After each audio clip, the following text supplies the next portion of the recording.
Hello दोस्तों, spotlight channel में आप सभी का बहुत बहुत स्वागत करता हूं। अगर चैनल पे नए हो तो चैनल को जरूर सब्सक्राइब कर लेना। साथ ही में अगर वीडियो अच्छा लगे तो वीडियो को भी लाइक कर लेना। तो अभी हम आ चुके हैं हमारे नॉर्मल स्क्रीन के ऊपर। आज बाजार में एक सेक्टर ने सभी निवेशकों को चौंका दिया, वो है एनबीएफसी सेक्टर। आपने आज देखा होगा एनबीएफसी में बहुत ही मैसिव गिरावट हमें आज दिखाई दी। बजाज फाइनेंस, फिनसर्व, साथ ही में अदर जो एनबीएफसी है उनमें बहुत ही मैसिव गिरावट होते हुए दिखाई दी। इसके पीछे का रीजन क्या था ये आज हम जानने वाले हैं। और आरबीआई की क्या कुछ नई गाइडलाइन आई है जिसकी वजह से जो ये एनबीएफसी है उनका पूरा का पूरा बिजनेस मॉडल चेंज हो सकता है। तो चलिए जानते हैं इस वीडियो में। आज अगर आपने एनबीएफसी सेक्टर के सारे शेयर देखे होंगे तो जैसे कि बजाज फाइनेंस 5% की गिरावट ओपनिंग ही गैप डाउन के साथ हुई थी, और जो गिरावट थी वो भी आज हमें कंटिन्यूअसली होते हुए दिखाई दी। इवन एट द एंड गिरावट के साथ ही शेयर क्लोज हुआ। बजाज फिनसर्व सेम पैटर्न, 4% की गिरावट गैप डाउन के साथ ओपनिंग और फिर से कंटिन्यूअसली गिरावट। श्रीराम फाइनेंस सेम सेम वही पैटर्न रिपीट। और ये सिर्फ इन शेयर में नहीं था, पूरे के पूरे सेक्टर वाइड ये बात हो रही। पूरा एनबीएफसी सेक्टर आप देख सकते हो, Bajaj finance, Cholamandalam finance, Bajaj Finserv, ICICI bank, सभी में बहुत ही मैसिव गिरावट आज हुई। पूरा ब्लड बात हो गया। और इसके पीछे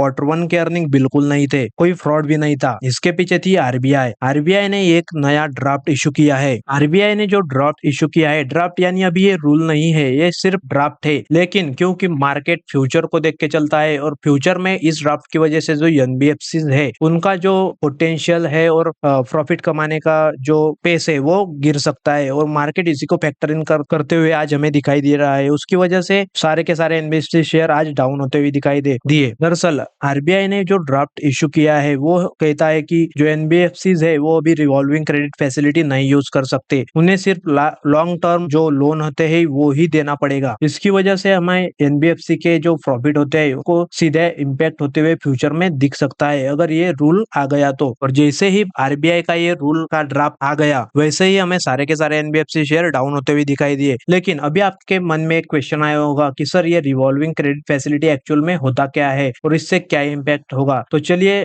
आपको इजी एग्जांपल के साथ ये समझाता हूँ। चलिए तो रिवॉल्विंग क्रेडिट फैसिलिटी को सिंपल लैंग्वेज में समझते हैं। समझिए आपने किसी एनबीएफसी से 1 लाख रुपीज का क्रेडिट लाइन लिया, आपने उसमें से 20,000 यूज कर लिए और अगले ही महीने आपने ये 20,000 रिपे कर दिए। तो आपका जो 1 लाख का क्रेडिट लाइन रहता है वो फिर से 1 लाख पे रिस्टोर हो जाता है, यानी कि आप फिर से ये 1 लाख यूज कर सकते हो, फिर से इसमें से 20,000 रुपए यूज कर सकते हो। लेकिन अब आरबीआई के मुताबिक जो ड्राफ्ट आया है, आपने 1 लाख का क्रेडिट लाइन लिया, उसमें से आपने अगर 20,000 खर्च कर दिए और अगले ही मंथ में फिर से 20,000 रिपे कर दिए, फिर भी आपका जो 1 लाख है वो फिर से रिस्टोर नहीं होगा, यानी कि आपको फिर से नया लोन लेना पड़ेगा। क्रेडिट लाइन में फिर से आप ये 1 लाख यूज कर सकते थे, लेकिन अब ऐसा नहीं होगा। इसकी वजह से जो आप मल्टीपल खर्चे करते थे ये डायरेक्टली रुक जाएंगे और इसमें आपके स्पेंडिंग के स्पीड पे रोक लग जाएगी। इसका मतलब एनबीएफसी के लिए ये एक्चुअल में बुरा है, क्योंकि आप अगर कम खर्चा करेंगे तो उनको इंटरेस्ट उतना कम मिलेगा, तो इनडायरेक्टली ये उनके लिए उनके बिजनेस पे इम्पैक्ट रहेगा। इसी की वजह से हमें आज के दिन सारे शेयर डाउन होते हुए दिखाई दिए। अभी बजाज फाइनेंस पर इसका क्या असर होता है। बजाज फाइनेंस का बिजनेस मॉडल एक्चुअल में क्या है, fast consumer finance, EMI card, pre approve का क्रेडिट, इंस्टेंट क्रेडिट और साथ ही में रिपीट कंज्यूमर्स। इन सभी बिजनेस मॉडल के जो ग्राहक होते हैं वो बार बार क्रेडिट लिमिट का उपयोग करते हैं। अगर ये सुविधा ही नहीं रही तो कंज्यूमर कन्वीनियंस कम हो जाएगा, लोन ग्रोथ धीमी हो सकती है, प्रोसेसिंग फी बढ़ जाएगी और साथ ही में ऑपरेशनल कॉस्ट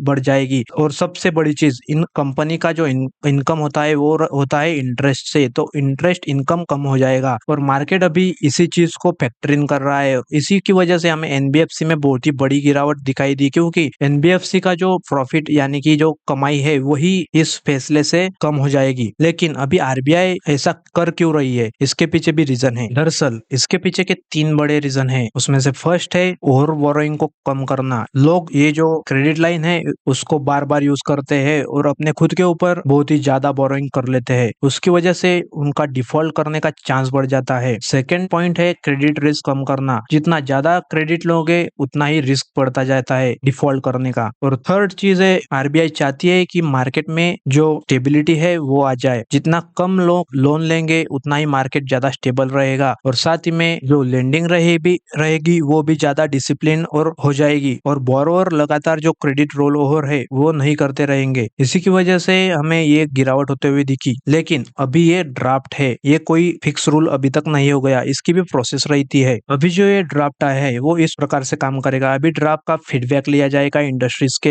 एक्सपर्ट से। फीडबैक के बाद फिर से आरबीआई इसको चेक करेगी कि या ये करेक्ट रहेगा या नहीं। उसके बाद इसको फाइनल नोटिफिकेशन में लाया जाएगा और फाइनल नोटिफिकेशन के बाद ही ये सारे एनबीएफसीज पर अप्लाई हो जाएगा। तो इसमें अभी टाइम है, लेकिन मार्केट ये कब होगा इसका इंतजार नहीं करता, ये पहले ही रिएक्ट कर लेता है। तो यही रीजन था आज के दिन एनबीएफसी और खासकर बजाज फाइनेंस जैसे शेयर के गिरावट के पीछे का। अगर वीडियो अच्छा लगे तो चैनल को जरूर सब्सक्राइब कर लेना था कि वीडियो को भी लाइक कर लेना। Thank you.